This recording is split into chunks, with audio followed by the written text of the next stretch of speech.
iPhone 15 Pro Max, sebuah HP yang gue yakin kalian pasti udah tahu semua tentang speknya, kekuatannya, dan harganya juga. Jadi video ini tuh lebih ngebahas pengalaman pakai HP ini selama seminggu terakhir ini. Dan gue juga dari orang yang belum pernah punya iPhone versi Pro seumur hidup. iPhone pertama gue itu iPhone SE, abis itu iPhone SE generasi kedua, dan yang sekarang itu adalah iPhone 12 mini bekas. Jadi ya, untuk lompat ke 15 Pro Max itu lumayan seru sih. Kalau kalian tertarik sama semua barang Apple dan juga merek-merek lainnya udah jelas, boleh cek Studio Ponsel, toko yang gua udah percaya banget untuk beli barang-barang, khususnya Apple sih. Karena gue juga udah pernah beli MacBook Pro yang ini dari mereka. Dan gue juga pengen berterima kasih karena gue udah dipinjemin unit ini selama seminggu biar gue bisa coba dan bikin video ini.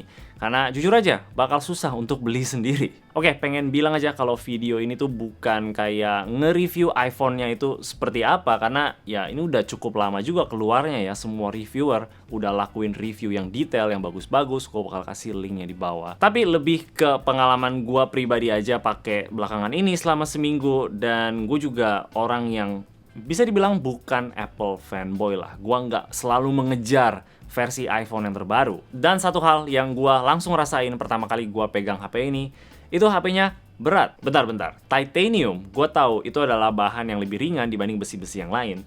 Tapi tetap aja ini kerasa berat. Bahan titanium itu udah lumayan common dipakai di barang-barang kayak misalkan jam tangan mewah gitu, kayak mereka punya limited edition versi titanium untuk kerasa lebih ringan di tangan. Kamera juga beberapa ada yang versi titanium biar lebih kuat dan lebih ringan juga. Tapi kita harus ingat kalau dia nih titaniumnya cuma di bagian bezelnya doang, di pinggir-pinggirnya.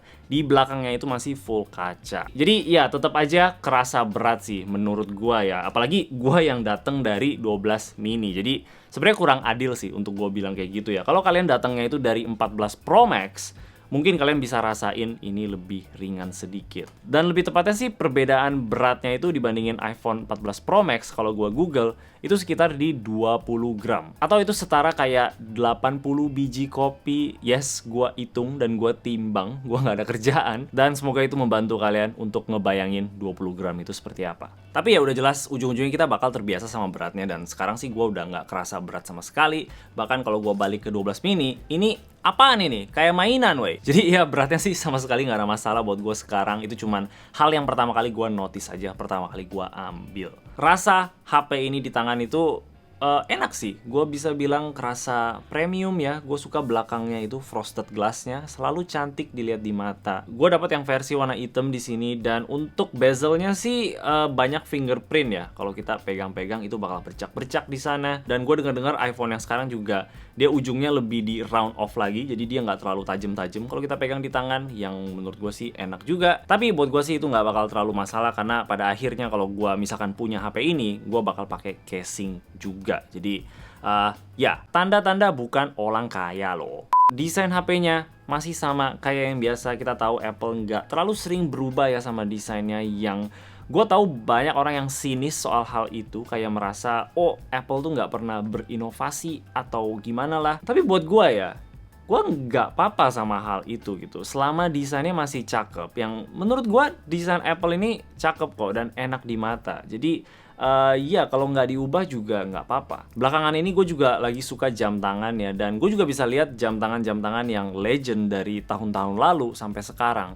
Mereka rata-rata juga masih punya desain elemen yang sama. Udah jelas kelihatan lebih kinclong dan kelihatan lebih modern. Speknya juga makin bagus, tapi overall fondasi desainnya itu masih sama. Dan menurut gue begitulah cara mendapatkan nama klasik ya. Gue bukan bilang iPhone ini klasik-klasik banget ya, tapi ya setidaknya kalau kita lihat ini dari jauh, kita langsung tahu kalau itu iPhone. Walaupun kita mungkin nggak bisa bedain tuh itu iPhone yang 14 kah atau 15, tapi setidaknya kita tahu kalau itu iPhone. Dan ya, jadinya buat gue sih itu bukan hal yang negatif sih, mereka punya desain yang sama-sama terus. Sama juga kayak HP Nothing yang gue tertarik banget sebenarnya. Gue berharap mereka nggak pernah ubah desainnya itu. Dan kita lihat aja 10 tahun ke depan, gue rasa mereka juga bisa disebut sebagai desain yang klasik juga, karena nggak pernah berubah. Oke, abis itu action button, hal yang berubah banget dari HP gue yang sebelumnya.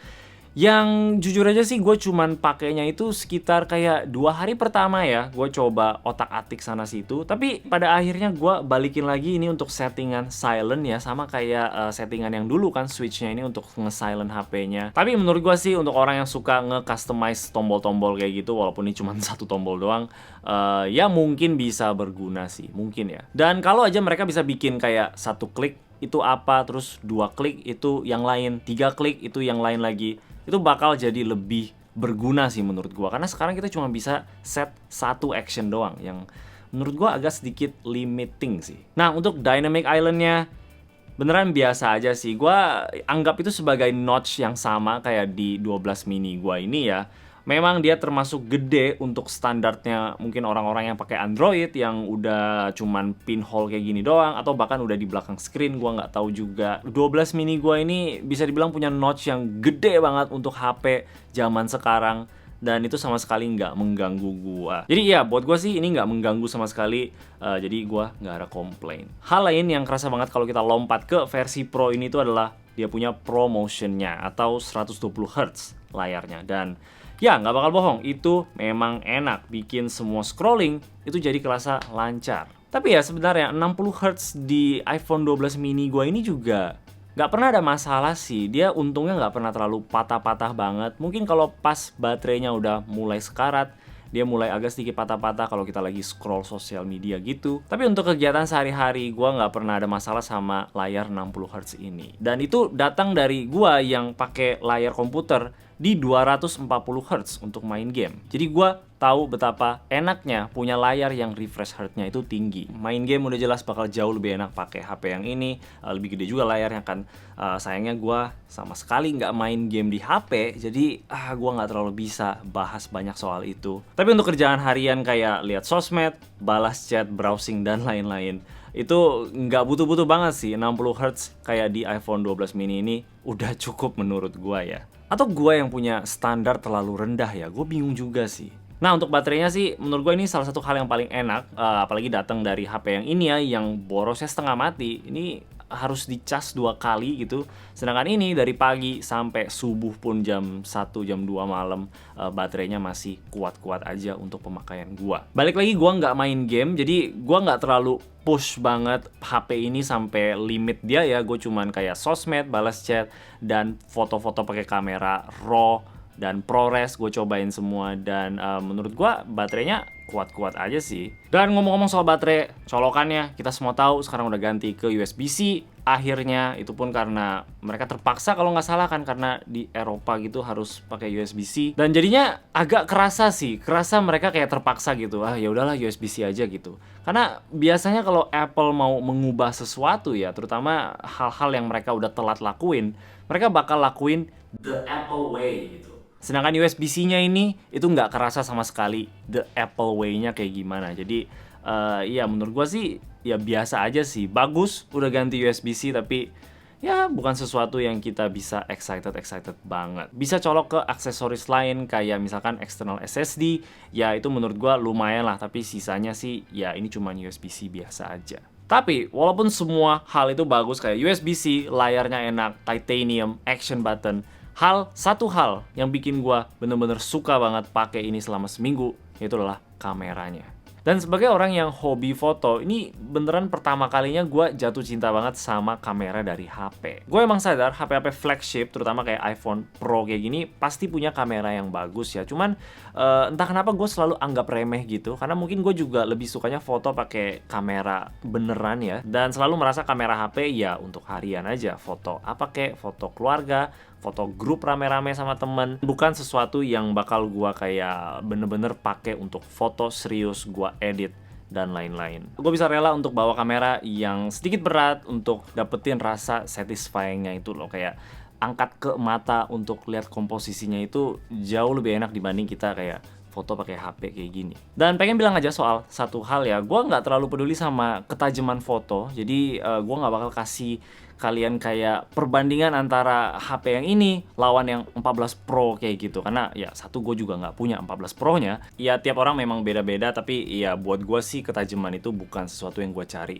dari sebuah kamera. Dan gue yakin kamera yang dibuat dalam jangka waktu 5 tahun ke belakang ya sampai sekarang, itu pasti udah punya optik yang tajam lah. Lagian kita juga nggak bakal print billboard kan, kita paling cuman upload ke Instagram. Tapi gue bakal tetap kasih lihat ini perbedaan dari 12 mini dan 15 Pro Max-nya. Kita bisa lihat kalau jauh lebih tajam kalau kita zoom sampai 5x, dan dynamic range-nya juga kelihatan jauh lebih bagus. Langit di iPhone 12 Pro itu udah putih semuanya, tapi di 15 ini masih bagus banget. Tapi gue yakin kalau misalkan kita bandingin sama 14 Pro Max, ya mungkin perbedaannya itu nggak bakal terlalu drastis banget. Dan gue cuma pengen bilang kalau foto yang ngeblur itu juga bisa bagus kok, selama kita bisa dapetin kayak inti dari foto itu dan perasaan apa yang kita bisa rasain. Kayak foto ini yang gue cukup suka sih pas perayaan Diwali kemarin yang ada di sebelah apartemen gue. Dan walaupun ini fotonya ngeblur ya, tapi kerasa kok kalau mereka tuh lagi bersenang-senang gitu. Kecuali si bocil ini sih yang bisa-bisanya punya muka se-poker face itu pas lagi main kembang api, men. Padahal papa mamanya lagi nari-nari.